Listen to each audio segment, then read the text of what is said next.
یہ ہیلی copter Houthi حوثیوں کا ہے۔ rebels from Yemen were seen storming a cargo ship in the Red Sea. حوثیوں کی طرف سے جاری کی گئی اس ویڈیو میں دیکھا جا سکتا ہے کہ یہ ہیلی کاپٹر اس کمرشل شپ کے اوپر لینڈ کرتا ہے اور اس میں سے چند آرمڈ مین نکل کر اس جہاز اور اس کے عملے کو ہائی جیک کر لیتے ہیں۔ پچھلے 3 مہینے سے حوثیوں کی جانب سے ریڈ سی سے گزرنے والی شپنگ ٹریفک پر مسلسل حملے جاری ہیں۔ ریڈ سی میں 2 چوک پوائنٹس ہیں، جن میں سے پہلا نارتھ میں سوئس کینال جبکہ ساؤتھ میں باب المندب کہلاتا ہے۔ باب المندب کی ٹوٹل وڈتھ 29 کلومیٹرز ہے اور اسی باب المندب سے گزرنے والی سی ٹریفک پر آج کل حوثیوں کے حملے جاری ہیں۔ گلوبل ٹریڈ کا 80% حصہ سمندری راستے سے گزرتا ہے اور اس ٹریڈ کو کنٹینیو رکھنے کے لیے شپنگ ٹریفک کا بغیر کسی رکاوٹ کے چلتے رہنا ضروری ہے، لیکن حوثیوں کے حملوں کی وجہ سے یہ ٹریفک بری طرح متاثر ہوا ہے۔ دنیا کی 4 بڑی شپنگ کمپنیز نے باب المندب کے راستے سے ٹریڈ بند کر دی ہے۔ یورپ اور ایشیا کے درمیان ہونے والی ٹریڈ اب باب المندب اور سوئس کینال کے بجائے افریقن کانٹیننٹ کا چکر کاٹ کر گزرتی ہے، جس کی وجہ سے اس ٹریڈ کے راستے میں 10 سے 15 دن کا اضافہ ہو گیا ہے اور اس ہی حساب سے فیول اور انشورنس کاسٹ میں بھی اضافہ ہو گیا ہے۔ یہ وہ راستہ ہے جہاں سے آج سے تقریباً 150 سال پہلے شپنگ ٹریفک گزرا کرتا تھا۔ پھر سوئس کینال کے تعمیر ہونے کے بعد اس راستے کو ترک کر کے سوئس کینال والا راستہ اختیار کر لیا گیا، کیونکہ سوئس کینال کے ذریعے یورپ اور انڈیا کے درمیان سمندری راستے میں 10 سے 15 دن کی کمی ہو جاتی ہے۔ لیکن اب حوثیوں کے حملے کی وجہ سے 150 سال بعد یہ راستہ جو انتہائی محفوظ تصور کیا جاتا تھا، یہاں پر شپنگ ٹریفک ایک بار پھر متاثر ہونا شروع ہو گیا ہے۔ اس کانفلکٹ کی ابتدا سے ہی یو ایس نیوی اپنے ایئر کرافٹ کیریئرز لے کر ریڈ سی میں داخل ہو گئی تھی تاکہ اس راستے کو کھلا رکھا جا سکے، اور اب یو ایس نیوی اپنی مدد کے لیے دنیا بھر سے نیول سپورٹ طلب کر رہی ہے، اور اسی سلسلے میں پاکستان کی نیوی بھی ریڈ سی میں داخل ہو چکی ہے۔ حوثی بلاکیڈ ایسے وقت میں ہوا ہے جب یوکرین کی جنگ کی وجہ سے یورپ اپنی انرجی نیڈز پہلے ہی مڈل ایسٹ سے پوری کر رہا تھا۔ اب جتنا زیادہ یہ کانفلکٹ لمبا ہوتا جائے گا، یورپ کی اکانومی کے لیے یہ اتنا ہی زیادہ ڈیمیجنگ ہوگا۔ اب یہاں پہ جو اتنی لمبی میں نے سٹوری پوری سنائی، اس سٹوری کو سنانے کا 2 مقصد تھے۔ ایک تو یہ بتانا کہ گلوبل ٹریڈ کس طرح سے دنیا کو لنک کرتی ہے۔ ایک ایونٹ، ایک اٹیک جو کہ حماس غزہ میں کرتی ہے، اس کے ریپرکشنز ہوتے ہیں ریڈ سی میں، اور پھر اس کے کانسیکوینسز یورپ میں اور شاید پھر پوری دنیا میں انفلیشن کی صورت میں دیکھے جائیں گے۔ دوسری بات یہاں پہ یہ بتانی کہ ہمیں جو ہسٹری پڑھائی گئی ہے وہ کتنی زیادہ نیرو فوکس کے ساتھ، کتنی زیادہ نیرو لینس کے ساتھ ہسٹری پڑھائی گئی۔ ہمیں جو ہسٹری بتائی گئی وہ چند فوجی کمانڈرز کی، چند جرنیلوں کی ہسٹری کو بتایا گیا، اور وہ ہمیں ایسے بتائی گئی کہ یہی پوری تاریخ انسانی ہے۔ ایک کمانڈر آتا ہے اور پھر وہ ایک علاقے کو فتح کرتا ہے، پھر وہ دوسرے علاقے کو فتح کرتا ہے، اور وہ تیسرے علاقے کو فتح کرتا ہے، اور یہ ہمیں بتایا جاتا ہے کہ ایک ہی جرنیل تھا، اس کی بہادری کی وجہ سے اچانک مسلمان ایک سپر پاور بن گئے۔ لیکن ہسٹری میں کچھ بھی اس طرح سے نہیں ہوتا۔ ہسٹری میں جب کوئی ایونٹ سرفیس کے اوپر ہو رہا ہوتا ہے تو اس کے نیچے بہت ساری چھوٹی چھوٹی ڈیولپمنٹس ہو رہی ہوتی ہیں جو اس سرفیس پہ ہونے والے ایونٹ کو شیپ کرتی ہیں۔ یعنی کہ کسی ملک کی ٹریڈ ہوتی ہے، کسی ملک کی پولیٹکس ہوتی ہے، ڈپلومیسی ہوتی ہے، یہ جو نیچے انڈر دا سرفیس ہونے والے چھوٹے چھوٹے ڈیولپمنٹس ہوتی ہیں، یہ اوپر سرفیس پہ ہونے والی ایونٹ کو شیپ کر رہی ہوتی ہیں۔ لیکن ہمیں جب ہسٹری بتائی جاتی ہے تو وہ صرف میدان جنگ کے اندر کسی ایک جرنیل کے کارنامے بتائے جاتے ہیں، اور بتایا جاتا ہے کہ اسی جرنیل نے اپنے ہاتھوں سے اکیلے سنگل ہینڈڈلی سب کچھ فتح کر کے دے دیا۔ اس طرح سے تاریخ میں کچھ بھی نہیں ہوتا۔ تو یہاں پہ جو ریڈ سی کا انسیڈنٹ ہوا، جو حوثیوں نے اٹیک کیا، یہ حوثی کوئی اتنی بڑی فورس تو نہیں ہے، لیکن کیونکہ حوثیوں نے ایک ایسے ایلیمنٹ کے اوپر، گلوبل ورلڈ آرڈر کے ایک ایسے ایلیمنٹ کے اوپر اٹیک کر دیا کہ وہ اچانک بڑی ہیڈ لائن بن گئے۔ جو سیکنڈ ورلڈ وار کے بعد گلوبل آرڈر شیپ ہوا تھا، اس میں چند امپورٹنٹ ایلیمنٹس میں سے ایک بہت امپورٹنٹ ایلیمنٹ ٹریڈ تھا۔ باعث ہی جو ٹریڈ ہوتی ہے وہ اس گلوبل آرڈر کا ایک بہت امپورٹنٹ ایلیمنٹ تھا۔ تو حوثیوں نے کیونکہ اس گلوبل ٹریڈ آرڈر کے ایک امپورٹنٹ ایلیمنٹ کے اوپر اٹیک کر دیا، اس وجہ سے وہ اچانک دنیا کی ہیڈ لائنس میں، گلوبل ہیڈ لائنس میں آ گئے۔ اسی طرح سے جو ہمیں اسلامک ایمپائر کی ہسٹری بتائی جاتی ہے، جو اسلامک امپائر کے ڈکلائن کی ہسٹری بتائی جاتی ہے وہ بھی بس ایسے بتائی جاتی ہے کہ مسلمان جرنیل شروع میں بڑے بہادر ہوا کرتے تھے اور وہ ایک علاقے کے بعد دوسرا علاقہ فتح کرتے چلے گئے اور پھر وہ شراب اور کباب میں لگ گئے اور وہ بزدل ہو گئے, ان میں لڑنے کی طاقت نہیں رہی, اس طرح مسلمانوں کا ڈکلائن ہو گیا. لیکن جیسے میں نے بتایا کہ ہسٹری میں کوئی بھی چیز ایک جرنیل کے اوپر ڈیپینڈ نہیں کرتی. آپ خود سوچیں کہ اتنی بڑی مسلم کمیونٹی صرف چند جرنیلوں کی وجہ سے وہ اچانک سپر پاور بن گئی اور چند جرنیلوں کے کمزوری کی وجہ سے وہ اس کا ڈکلائن آ گیا. اس طرح سے نہیں ہوتا.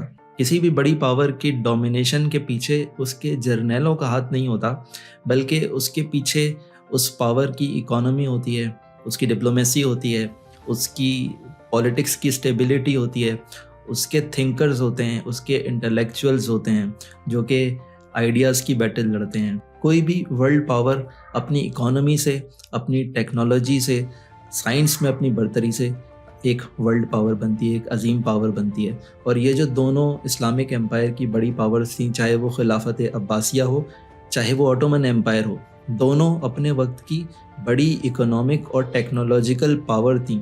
وہ دونوں ٹیکنالوجی کے میدان میں لیڈ کرتی تھیں, وہ دونوں آئیڈیاز کے میدان میں لیڈ کرتی تھیں. جو بڑے بڑے تھاٹ لیڈرز تھے وہ ان دونوں کے پاس تھے, اور ان کے سپر پاور بننے کی وجہ ان کے جو ٹیکنالوجیکل ایڈوانسمنٹ تھی اور ان کی جو اکنامک ایڈوانسمنٹ تھی وہ ان کی ایک گلوبل پاور بننے کی وجہ تھی. اور یہ دونوں پاورز, چاہے وہ خلافت عباسیہ ہو یا وہ خلافت عثمانیہ ہو, دونوں اکانومی کے میدان میں کیوں لیڈ کرتی تھیں؟ یہ دونوں اکانومی کے میدان میں اس لیے لیڈ کرتی تھیں, یہ دونوں پاورز اس وقت کی گلوبل ٹریڈ کو کنٹرول کرتی تھیں جس طرح سے آج امریکہ گلوبل ٹریڈ کو پروٹیکٹ کرتا ہے اور کنٹرول کرتا ہے. اس وقت جب مسلمان امپائرز تھیں, اس وقت کی جو یورپ اور ایشیا کے درمیان انڈیا چائنا تک جو ٹریڈ ہوتی تھی, اس کے دو راستے تھے. ایک تو زمینی راستہ تھا اور ایک سمندری راستہ تھا. جو زمینی راستہ تھا وہ پورا ایران, عراق, مڈل ایسٹ سے ہوتا ہوا گزرتا تھا, اور اس راستے میں جو تمام ممالک آیا کرتے تھے, جو تمام شہر پڑا کرتے تھے, وہ سب مسلمان شہر تھے. اس راستے پہ جو ٹریڈ ہوتی تھی وہ اونٹوں کے اوپر ہوتی تھی. ان اونٹوں کو چلانے والے مسلمان ہوا کرتے تھے. اس راستے کے اوپر ہر ایک دن کے وقفے کے بعد کچھ کاروان سرائے بنے تھے, ہوٹل بنے تھے, اور یہ ہوٹل مسلمانوں کے تھے. اس میں جاب کرنے والے لوگ مسلمان ہوا کرتے تھے. تو اس وجہ سے جو اس کی ٹریڈ کی جو اکانومی جنریٹ ہوتی تھی وہ مسلمانوں کے پاس جاتی تھی. اس کے راستے میں جو شہر پڑتے تھے وہ مسلمانوں کے تھے, اس کے اندر جو مارکیٹیں تھیں وہ مسلمانوں کی تھیں. تو یہاں سے جو ٹریڈ جنریٹ ہوتی تھی وہ مسلمانوں کے پاس جاتی تھی. اس راستے کے اوپر کچھ بہت امپورٹنٹ مسلم سٹیز ڈیولپ ہوئیں, جیسے کہ سینٹرل ایشیا میں ایک سٹی تھی مرف, بغداد, الیگزینڈریا, اسپین میں کرتبہ. یہ سارے شہر مسلمانوں کے تھے اور یہ اس ٹریڈ کی وجہ سے ڈیولپ ہوئے تھے. تو اس طرح یہ جو پوری ٹریڈ کی اکانومی جنریٹ ہوتی تھی یہ پوری مسلمان اس سے فائدہ اٹھایا کرتے تھے. اس سے مسلمان امپائر کو اس کی اکانومی پاورفل ہوا کرتی تھی. اسی طرح جو دوسرا سمندری راستہ تھا, اس وقت تک کوئی ایسا ڈائریکٹ سمندر سے لنک نہیں تھا, جو کہ سمندری کوئی ایسا راستہ موجود نہیں تھا اس وقت تک جو کہ یورپ سے سیدھا انڈیا تک آتا. تو بجائے پورا راستہ سمندر میں طے کرنے کے بجائے یوں ہوتا تھا کہ جو سمندری تجارت ہوتی تھی وہ انڈیا سے انڈین اوشن کے تھرو یمن تک سامان آتا تھا, اور پھر یمن سے جو تاجر تھے وہ حجاز کے راستے اس سامان کو سیریا اور آگے یورپ تک لے جایا کرتے تھے. جیسے ہمیں پتہ ہے کہ حضور صلی اللہ علیہ وسلم نے بھی اس راستے پہ تجارت کی, اور حضرت بی بی خدیجہ بھی تاجر تھیں, وہ بھی تجارت کیا کرتی تھی. وہ اسی راستے پہ یمن کے راستے, یمن سے جو سامان تھا وہ حجاز کے راستے سیریا تک پہنچایا کرتے تھے. اس طرح سے یہ جو سمندری راستہ تھا اس کو بھی مسلمان کنٹرول کیا کرتے تھے. انڈین اوشن میں جو اس وقت شپس چلا کرتی تھیں, اس شپس کے جو سیلرز تھے وہ زیادہ تر عرب ہوا کرتے تھے, عرب سیلرز ہوا کرتے تھے.